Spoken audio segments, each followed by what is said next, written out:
Apa semata-mata orang hidup itu duit aja mas, gitu, iya toh. Nanti juga nggak bakal dibawa kayak Pak Sino ngomong, iya benar.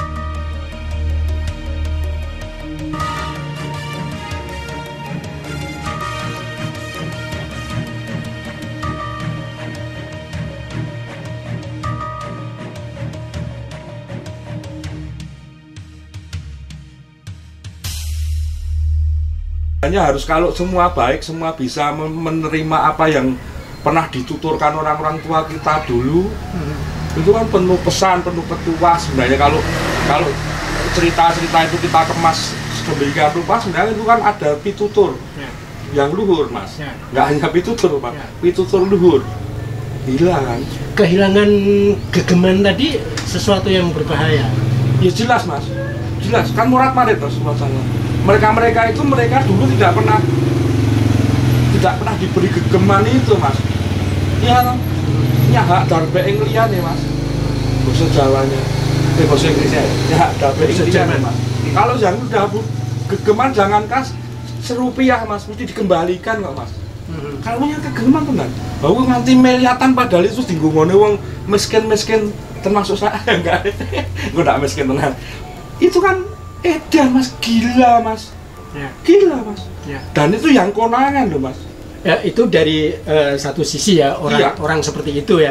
Terus sekarang misalnya ada fenomena seorang anak yang menggugat ibunya sehingga masuk ke penjara, anak menggugat orang. Oke, itu juga mas, itu juga. Makanya sekarang gini aja. Itu kan mesti ada hubungannya dengan kependidikan, ya kan mas? Kemudian saya tambah repot tuh mas ini, pendidikan, pendidikan. Yang namanya pendidikan unggah-ungguh dan karakter itu penting. Dan yang saya belum pernah melihat bahwa menteri atau siapapun orang-orang yang profesor, doktor, paling nganti depo saya ini mas, yang menyusun tentang orang ngerti sekolah anak dewe. Yang menyusun tentang kebijakan kependidikan di Indonesia ini udah ngerti saat nyatanya bahwa kita ini berbeda-beda suku, berbeda bangsa, terus peta wilayahnya beda, nggak pernah ngerti ya mas mereka. Ya, adanya kurikulum nasional gitu yang sama gitu ya. Iya, harusnya kan mesti mempunyai sub-sub distrik kebijaksanaan lokal mas menurut saya. Terus mereka menyusun aja mengwatan nyusun sak penake dhewe. Sampai buku materi harus dibedakan mas. Po pinter sekolah ini mesti dienggo jaminan no prak kecek. Durung ngerti mas. Neng gon sini ini mas harus tanamkan kepada mereka mas. Kejujuran, kedisiplinan. Itu mas nomor satu. Kanannya kan udah dirusak kabeh mas. Karena mereka tidak ngomong kejujuran mas. Tidak ngomong kedisiplinan mas. Mustahil mas kalau bisa, kalau mereka nggak perlu cetek wong gawe buku tema itu anggar wis duwe profesor doktor apa kowe ngerti cah SD sak tenane kan dengan bahasa yang rumit itu ya, rumit atau enggak saya nggak ngurus mas misalnya mumet yang padahal itu kan taman siswa dulu yang memberikan itu sudah dirombak diajar Dewanto yang berpesan bagusnya kayak gitu udah rusak semua mas. Tatanannya rusak, negaranya rusak, tarung, warna-warna kejadian ini dari itu mas. Kalau mau mengembalikan ya pendidikan utama itu pendidikan dasar itu dulu mas. Apa pendidikan dasar? Ya TK sampai SD loh pendidikan dasar. Harus diberikan yang benar mas fondasinya. Yang sekarang salah? Salah kesusahan salah enggak, yang benar. Iya loh mas. Apa nih yang benar menurut Mas Barjo? Yang menghargai nilai-nilai lokal, yang memberi ruang pada dimensi kemanusiaan, kebudayaan atau apa gitu? Banyak guru yang mengajak mas, padahal guru-guru sekarang kan nggak siap seperti zaman saya SD. Sebenarnya kan harus membimbing mas sebagai guru. Tidak usah seperti dulu misalnya guru pit nggak tas dot galak ini nggak perlu mas. Tapi guru benar-benar menjadi contoh. Kalau sudah menjadi contoh gurunya pasti ya mas, pasti. Nah sekarang rasa ngomong ada tuh keluarga saya sendiri aja. rusaknya anak saya, mentalnya apa, budi pekerti anak saya itu rusak ketika saya sekolahkan, Mas. Justru mereka disekolahkan? Iya, amit-amit loh, amit-amit. Bener. Dulu lingkupnya kan saya dengan memberikan sesuatu, kan masih punya anak satu belum sekolah, masih memberikan sesuatu dengan versi saya masih terkontrol, ya. Ketika kesana kan sudah bergaul dengan ini, lihat guru itu dan lain sebagainya. Maaf, mungkin ini saya salah, tapi kenyataan yang saya hadapi keluarga saya begitu. Nah, makanya saya tadi ngomong rada ketus tentang kependidikan itu mbok iya di penilai atau apa kan ada itu ya. Kalau saya serang ngurus wegas saja. Kuwi mbok iya tenanan lho. Penilai kok ngundang kepala sekolah ditekoni sekolah itu menurut saya nggak bener. Dan lain sebagainya, Mas. Ya.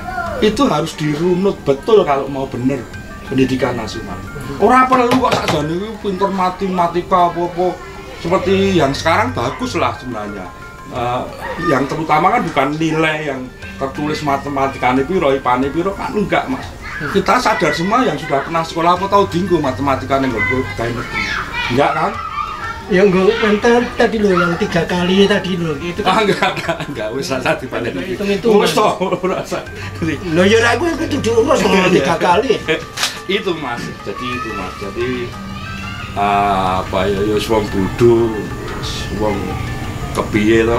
Saya itu cuman saya kan dengan pengalaman aja ngomong ini. Tapi sampean mau tidak mau ya tetap harus menyekolahkan anaknya di sekolah pondok.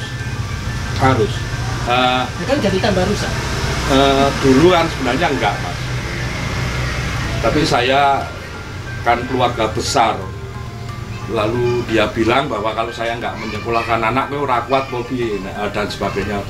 Sebenarnya dulu awal-awalnya saya pengen sekolah ki menggo sugi-sugian lo gimana? Bukan, maksudnya mereka akan tak sekolah nih dan sebagainya. Iya kan, bener orang nyekolah kan iya. Berarti dianggap kira. Betul ya, wis. Bangan terus dulur kan. Bangane pak dulur. Tak sekolah ke wae. Aneh akibatnya anakmu jadi. Saya apa? Angel kena ini ki. Angel. Terus arep piye kena ini ki main gila-gila tok iki. Enggak lah, Mas. Enggak. Peristiwa kejadian senantiasa mengajarkan kita, Mas. Apa ya, Mas? Nah, kalau saya baiknya berjalan sesuai kegiatan apa yang dipikirkan masing-masing, tapi dengan yang masih mau mendengarkan saya tadi, mau mengikuti acaranya, Mas, dengan hati nurani yang benar, yang baik, tentu memilih dan memilah. Ya, kalau mau belajar ya belajar yang baik itu apa, khususnya untuk anak-anak. Misalnya anak-anak orang tuanya harus mendampingi terus. Apa sih Mas dahsyatnya dongeng itu?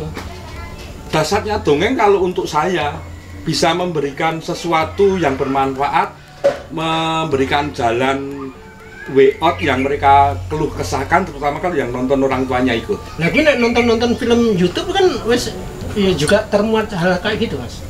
Tidak semua, karena yang di sini kan yang memilih anak-anaknya, belum tentu seperti kalau didongengkan secara langsung, Mas. Iya, kalau didongengkan langsung, pendongengnya kan lihat situasi, lihat anak-anak bagaimana, lalu spontan kita bisa memberikan dengan baik dan halus kepada anak-anak, Mas. Kalau YouTube manteng itu, makanya yang kotak tipis. Artinya interaksi apa hubungan antar manusia yang betul, terjadi di situ itu kan harus, Mas, harus. Itu yang cenderung hilang. Iya, jelas. Dan lewat dongeng Anda merasa yakin bahwa itu bisa menjadi media untuk membangun kembali nilai-nilai kekerabatan, nilai-nilai. Iya. Sosial. Dan ketika kita dongeng kan tidak, sebagai pendongeng seperti saya kan tidak harus langsung terus bahwa begini-begini, kita juga memperhatikan mereka, melihat mereka gitu kan, mengajak mereka sampai lari ke belakang saya nggak apa-apa gitu, dan mereka menjadi berani dan ketika sudah begitu kan kita memberikan sesuatu walaupun tidak gitu, enggak, mereka kan akan mendengar, minimal mendengar, ya kan. Makanya pesan-pesan yang tersampaikan itu walaupun kita dengan kiasan-kiasan apapun mereka juga akan memperhatikan, Mas. Lebih karena interaksi yang langsung tadi. Kalau dengan benda mati ya mau apa, Mas? Dan pasti banyak kekhawatiran loh dengan benda mati yang itu tadi. Saya bukan benci, makanya saya bilang gunakanlah sebaik mungkin, setepat mungkin. Kalau perlu orang tua yang belum usia benar-benar didampingi. Anak saya yang SD belum boleh. Kalau ada pekerjaan ya saya yang bukakan. Tanya, boleh. Nggak pernah pegang. Ya. Jadi nanti gurunya dikirim sini. Kalau yang pakai Google Meet ya namanya, saya ceklek, garap. Selesai tak jaluk lagi. Iya. Ya. Kejem. Sampai sebegitunya. Iya, iya. Apa iya. alasannya? Ya, saya beri pengertian manfaat dulu kan. Pengertian manfaat dulu. Nek dongeng ya mau coba buku dongeng. Buku dongeng bapak, oke, aku ngopo? Latihan opo? Keperluanmu dengan ini apa sebenarnya? Kan gitu, Mas. Kalau sudah lanjut kan susah, Mas. Mau nangis, mau bahkan yang SMP sini kan sampai ada yang gila. Ngepruk ya apa karena pengen dolanan game misalnya kayak gitu. Okay. Itu gurunya kesini. Dan guru yang SMP mau yudan itu kesini. Ya nggak kesini, saya suruh sana. Kepala sekolah kok gini. Dan ketika dibeberkan Android di meja itu saya udah tahu. Susah, Pak. Sekarang diberitahu yang bener aja. Yang jujur aja, Pak. Mesti Bapak mau mengatakan bahwa di situ isi konten-konten yang nggak layak. Ya, rada emosi. Iya, bagus gimana? Udah diberi satu-satu, diberi wawasan sampai mereka ngerti ya syukur, enggak ya syukur bahwa itu bukan waktunya kamu menonton kayak gitu. Ya kan? Dan akibat dan apa boleh. Karena begitu titik itu keluar terus. Ya kan? Nek kene apik ya apik terus YouTube itu. Ya. Bener atau bener? Kalau situasi seperti ini, di mana bukan hanya soal pandemi ini, tapi juga soal apresiasi, perhatian, penghargaan dari lembaga pemerintah pada pekerja seni juga tidak begitu menggembirakan. Mas Bagong masih tetap yakin dengan jalan dongeng itu? Yakin, Mas, yakin. Sebenarnya bukan jalan dongeng, karena dongeng sudah merupakan pilihan hidup saya. Apalagi usia saya udah 64, Mas. Dongeng sudah merupakan pilihannya? Betul, ya. Dan itu sudah dari sejak tahun 79. Sudah kebayang kira-kira 40 tahun lebih? Ya, ya itu, mengakar ya, Mas. Jadi 2/3 hidup Mas Bagong ini sudah harus kokoh seharusnya. Tapi juga saya bikin kokoh, Mas. Tetap saya perkokoh. Kokoh tenanan apa yang dikokoh-kokoh? Harus, Mas, karena kokoh itu kan jangan dikaitkan dengan material yang diperlukan kebutuhan hidup, Mas. Itu salah, Mas. Kan banyak orang yang begitu. Kalau masalah yang sekarang, maka sampai sekarang ada pandemi ini kan, dengan keyakinan saya pandemi itu kan nggak bakal hilang, artinya virusnya itu nggak bakal hilang, Mas. Nggak bakal hilang. Cuman kan keprihatinan saya pemberitaan yang berkawogan itu sering masih ragu dan mangu. Tidak sampai ke akar bawah bagaimana seharusnya sikapnya, bagaimana hanya keluar dan memberi apa harus begini sekarang bahkan pelaksanaannya semakin di perutnya mereka butuh hidup, Mas. Kalau mau bekerja sama dengan pekerja seni untuk melakukan mediasi, sosialisasi itu juga sesuatu yang memungkinkan ya, Mas Bagong? Sangat, saya kan udah bikin videonya tentang itu, misalnya baru Dewa Dongeng membuat kancil yang sebenarnya situasinya seperti yang di depan tadi kan, kancil balapan karo Timun, ternyata setelah kalah geblas Melayu, kancil mau keluar ternyata pandemi kok sepi, goleki keong sebenarnya mau minta maaf sama keongnya. Ketika ketemu keong disuruh jangan dekat-dekat. Kancil kok sedak karo aku. Ono apa to sakjane? Kowe kok nganggo masker barang gitu. Dan itu pengetahuan itu sudah saya bahkan bikin wayang-wayang corona juga, Mas. Ya. Itu sudah saya bikin secara pribadi. Dongeng itu lebih apa? Kuat dalam memberikan impresi atau kesannya gitu, Mas. Jelas, iya. Ya. Nah, tapi Mas Bagong masih tetap yakin nih dengan adanya media-media baru yang menimbulkan apa ya, ketergantungan, adiktif pada anak-anak zaman sekarang. Nggak khawatir dongeng ditinggalkan? Enggak, Mas, enggak. Mereka optimis kok mendengarkan dongeng. Tinggal nanti pendongengnya saja memberikan kepada anak-anak. Kan tugas pendongeng sebenarnya tidak hanya bercerita apa adanya, sawijining dino, bla bla bla, kan enggak, Mas. Ya kan? Tapi membangun interaksi. Harus. Itu yang tidak ada di media yang ada. Iya. Mereka apalagi kalau cuman nyawang barang pipih yang tidak bisa diajak berbicara dan lain sebagainya, kan tidak baik, Mas. Itu sesuatu yang hilang dalam apa ya? Dalam saya tidak tahu apa sebutannya dalam sistem pendidikan kita. Iya. Bahkan benar sekali, Mas, benar. Iya. Itu yang hilang, Mas. Jadi sebenarnya roh pendidikan kan tidak. Saya dulu juga pernah ke pendidikan guru, Mas. Pernah ke pendidikan guru loh. Sebelum ke Asri, waktu saya pernah ke pendidikan guru, mengenyam pendidikan guru.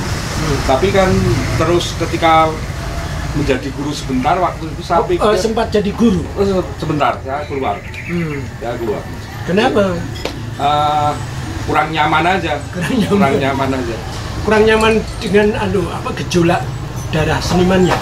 Enggak juga. Jadi guru yang zaman saya itu seperti hanya saya dan teman-teman, saya perhatikan hanya 1 jam lebih dulu belajar untuk disampaikan ke anak. Jadi pagi jam 6 kita belajar, nanti yang akan kita sampaikan. Dan sebenarnya kan jadi menurut saya kan nggak gitu. Kalau saya nggak mengikuti mereka, saya mesti akan jadi paket kejar tayang itu juga dialami oleh guru-guru. Jelas, Mas. Waktu saya loh, Mas. Waktu saya sekarang nggak tahu. Jadi guru tidak pernah melakukan riset sendiri, survei sendiri. Tapi yang baik kan harus begitu, Mas. Harusnya guru juga aktif dan harus kreatif, inovatif. Tapi Mas, dengan kondisi yang mengecewakan atau memprihatinkan atau bikin marah, bikin jengkel dan sebagainya gitu, terus kemudian Anda masih tetap mau berada dalam wayang dongeng ini? Iya Mas, iya. Satu-satunya pilihan saya memang wayang dongeng ya, Mas. Dengan tetek bengeknya itu sudah menjadi pilihan hidup kan. Apapun resikonya. Tapi kalau kecewa, mangkel, marah itu sebenarnya kan ilustrasi dan manusiawi, ilustrasi bahwa dengan saya hidup ini sangat ilustrasi, tapi kerap engkau terus frustrasi. Enggak, masih ada penghiburan lewat karya-karya. Dan begini Mas, sebenarnya dengan pandemi ini, upama saya nggak mengerjakan ini, saya rasa juga orang tidak semakin kenal saya. Oh gitu? Ya, itu efek baik pandemi bagi seorang Bagong Soebardjo Bentongeng. Kok bisa begitu? Ya, karena pandemi, kebetulan ada beberapa yang mencari untuk mengisi kegiatan sekolah. Oke. Kamu kok dongeng itu kan media yang apa ya? Kalau dari segi pendidikan itu salah satu unsur yang kalau tidak salah dalam konsepnya Ki Hajar itu sesuatu yang penting ya. Ngrungokke, ya, nirokke, ngerasake. Tiga unsur ini hilang dari media Kotak Ajaib tadi. Jelas hilang. Iya, dia cuma ngrungokke ya. Itu yang tapi Anda bisa ngerasake lewat visual semacam itu beda kalau kan kita agar bisa dirasakan bener kan cara kita bertatap muka, keseriusan kita kepada anak-anak kan akan jelas beda Mas. Itu yang membuat Anda optimis tentang dongeng itu? Ya, ya banyak hal. Salah satunya itu Mas, banyak hal Mas, banyak hal. Semacam saya kepotangan budi dalam kehidupan ini loh yang saya lakukan. Saya harus kepada anak-anak itu kan menyangkut seperti masa lalu sampean, masa kanak-kanak sampean yang pedih gitu. Pedih sih enggak, tapi ada sesuatu yang sebenarnya saya harus anak-anak itu harus begini, apalagi saya memang mengenyam pendidikan dulu di Taman Indria, Taman Muda Mas. Oh, Anda itu alumnus Taman Muda, Taman Indria. Taman siswa ya? Ya. Muridnya Ki Soekarno. Oke. Itu yang membuat lekat dengan apa ya, nilai-nilai kebijaksanaan lokal begitu ya? Iya, iya. Memang saya rasakan kan, walaupun sekarang taman sudah nggak seperti itu. Dan dongeng itu sebetulnya bisa menetralisir dalam memberikan gambaran tentang bagaimana sebaiknya manusia bersikap. Iya, iya, sangat Mas, sangat di situ. Iya, banyak hal yang bisa disampaikan melalui dongeng. Tidak takut dengan kota ajaib yang Anda bilang tadi, kota ajaib yang tipis-tipis itu? Enggak takut. Ya kan kenapa harus ditakutkan? Itu kan benda mati yang akhirnya akan menjadi didewa-dewakan oleh banyak orang. Itu justru dengan saya bergerak memberikan kepada anak-anak dan keluarga itu agar sebenarnya bisa menjembatani kotak tipis ajaib tadi bisa dengan tepat menggunakan secara benar, ya kan? Itu bisa disampaikan bahwa dengan pendidikan yang saya berikan lewat dongeng itu bisa membuat anak paling tidak tahu Mas. Meskipun perhatian nggak tahu saya, lembaga pendidikan atau lembaga pemerintah dirasa Mas Bagong kurang. Cara penyampaiannya ya, mungkin cara penyampaiannya di dunia pendidikan orang tua kadang hanya melarang saja. Kadang hanya melarang. Mas, sampean itu kan latar belakangnya cukup komplit ya. Pernah sekolah guru, pernah menjadi guru, meskipun kemudian mengundurkan diri, masuk ke ASRI ya waktu itu. Pendidikan seni rupa, jadi kartunis, pernah bekerja di media di Jakarta bersama Arswendo Atmawiloto, bikin wayang sinema, televisi wayang, telewayang, sama telewayang dan teleboneka, ada banyak sekali, bahkan itu dimulai dari sejak tahun 79. Artinya kan wis 40 tahun nih Mas. Iya. 10 tahunnya setengah abad Mas. Iya. Itu kan luar biasa. Tapi biasa di luar ya Mas. kesenian itu kan sering berada di luar gitu. Iya. Sekarang nggak bisa ya Mas. Pandemi. Oh gitu ya, karena PSBB dan sebagainya. Tetap akan dijalani ini panggilan jiwa atau balas dendam atau apa? Enggak lah, ya memang harus merupakan kewajiban saya harus menjalani ini semua Mas. Harus kewajiban saya yang saya jalanin sudah puluhan tahun dan dalam menjaga dongeng itu. Iya. Apapun resikonya. Iya. Oke. Masih punya mimpi, sudah menjalani 40 tahun kan biasanya kalau 40 tahun itu sudah lebih tahu daripada mimpi. Sebenarnya mimpinya satu aja dulu. Apa Mas? Ketika dalam perjalanan sudah ke sana itu karena setiap kali membuat kegiatan, setiap kali membuat film dan lain sebagainya, saya ini membuat banyak kreasi wayang dan boneka. Jadi macam-macam. Tidak hanya kalau misalnya wayang kancil itu kan cuma itu yang binatang-binatang. Saya sebut sebagian aja. Nah. Ketika saya membuat wayang dengan Adwinto Bajra Bhaskara, ada wayangnya satu set. Sebelumnya Bajra Bhaskara sebenarnya yang saya untuk presentasi ke Winto wayang perkasa titisan matahari. Wow, kayak superhero gitu. Iya, karena dengan Mas Hasmi kan.